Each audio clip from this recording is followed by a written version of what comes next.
Autocracy Inc., The Dictators Who Want to Run the World by Anne Applebaum. It's well researched and disturbing or concerning read.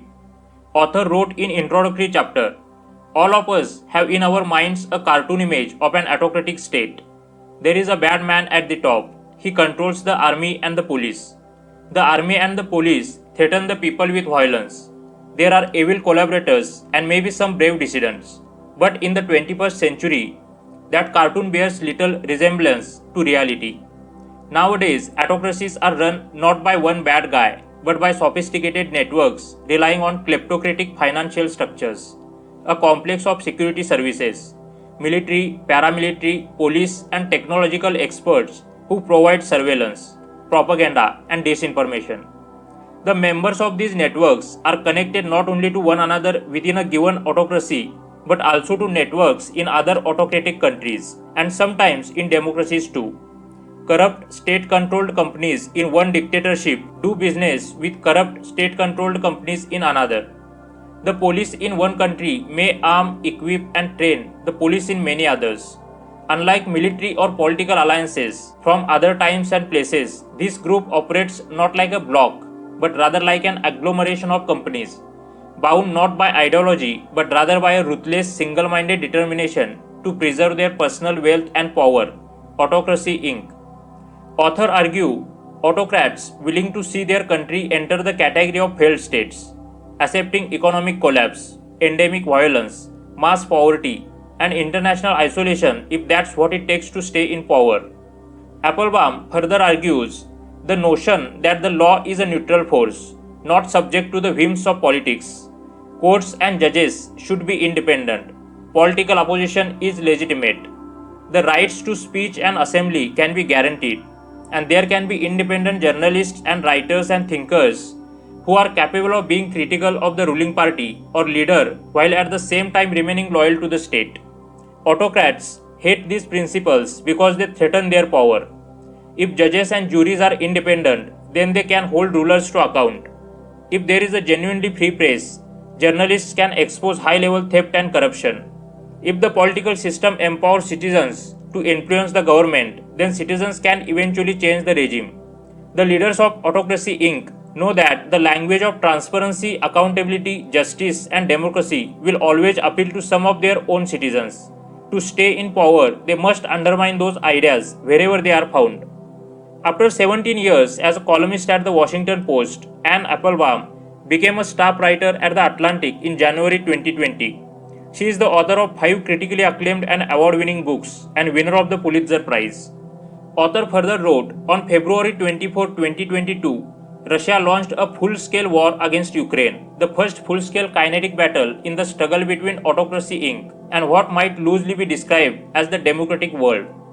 Russia plays a special role in the autocratic network, both as the inventor of the modern marriage of kleptocracy and dictatorship, and as the country now most aggressively seeking to upend the status quo. The invasion was planned in that spirit. Putin hoped not only to acquire territory, but also to show the world that the old rules of international behavior no longer hold. As author argue, in 1990s, everyone assumed that in a more open, interconnected world, democracy and liberal ideas would spread to the autocratic states.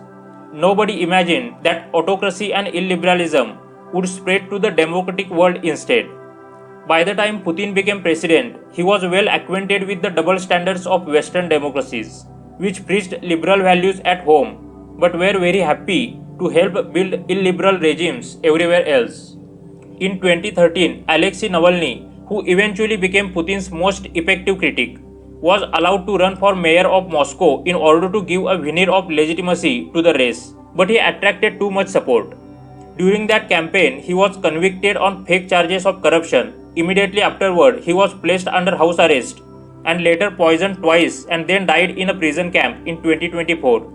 Author gives several such examples from Zimbabwe, Venezuela, China, Cuba, Saudi Arabia, Syria, Belarus, etc. These selective occasional murders don't just eliminate difficult opponents, they are also a form of messaging. Modern dictators have learned that the mass violence of the 20th century is no longer necessary. Targeted violence is often enough to keep ordinary people away from politics altogether, convincing them that it's a contest they can never win. But most of the time, modern autocracies prefer to silence critics without creating corpses. Dead heroes can become martyrs. Author explain how this network used the technology and propaganda with examples. Pegasus mobile phone spyware, created by the Israeli company NSO, has been used to track journalists, activists, and political opponents in Hungary, Kazakhstan, Mexico, India, Bahrain, and Greece, among others. In 2018, a typhoon stranded thousands of people at Kansai International Airport near Osaka, Japan. Among them were some tourists from Taiwan. Normally, this story might not have had much political meaning. But a few hours into the incident, an obscure Taiwanese news website began reporting on what it said was the failure of Taiwanese diplomats to rescue their citizens. A handful of bloggers began posting on social media too, excitedly praising Chinese officials who had sent buses to help their own citizens escape quickly. Some of the Taiwanese tourists had supposedly pretended to be Chinese in order to get on board. Chatter about the incident spread. Photographs and videos allegedly from the airport began to circulate. The story rapidly migrated into the mainstream Taiwanese media. Journalists attacked the government. Why had Chinese diplomats moved so quickly and effectively? Why were the Taiwanese so slow and incompetent? News organizations in Taiwan described the incident as a national embarrassment, especially for a country whose leaders proclaim they have no need for support from China. Headlines declared, to get on the bus, one has to pretend to be Chinese, and Taiwanese follow China bus. At its peak, the angry coverage and social media attacks became so overwhelming that a Taiwanese diplomat, apparently unable to bear the deluge of commentary and the shame of failure, took his life. Subsequent investigations turned up some strange facts. Many of the people who had been posting about the incident with enthusiasm were not real. Their photographs were composite images. The obscure website that first promoted the story turned out to be affiliated with the Chinese Communist Party. The videos were fake as well. Strangest of all, the Japanese government confirmed that there had been no Chinese buses and thus no special Taiwanese failure. Another example is the allegation that George Soros is organizing demonstrations. The name Soros, being stand-in for International Jewish Conspiracy, has been used over and over again to smear activists, first by Hungary's autocratic ruling party, then in the United States, Europe, and even Israel. Vladimir Putin threw in a reference to Soros during the press conference he held with Trump in Helsinki in 2018. The more sophisticated autocracies now prepare the legal as well as the propaganda basis for these campaigns in advance, creating traps designed to catch democracy activists even before they gain credibility or popularity. Starting in the first decade of the 21st century, autocracies and some illiberal democracies began passing laws, often very similar to one another, designed to monitor and control civic organizations, including apolitical and charitable organizations, often by labeling them terrorist, extremist, or treasonous. Modern autocrats take information and ideas seriously.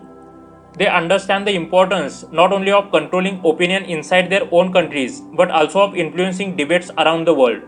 They spend accordingly on television outlets, local and national newspapers, troll networks. They quote politicians and business leaders in democratic countries in order to have local mouthpieces and advocates.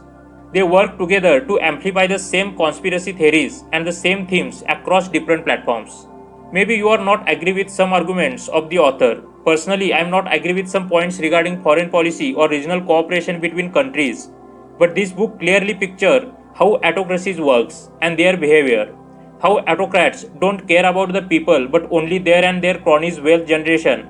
And once they comes to power, how they undermine institutions and make laws in order to stay in power continuously. We must understand this and try to save democracies or stop them turning into autocracies. Enjoy the book. If you enjoyed this video, then please like and share this video. Do subscribe to the channel and don't forget to click the bell icon.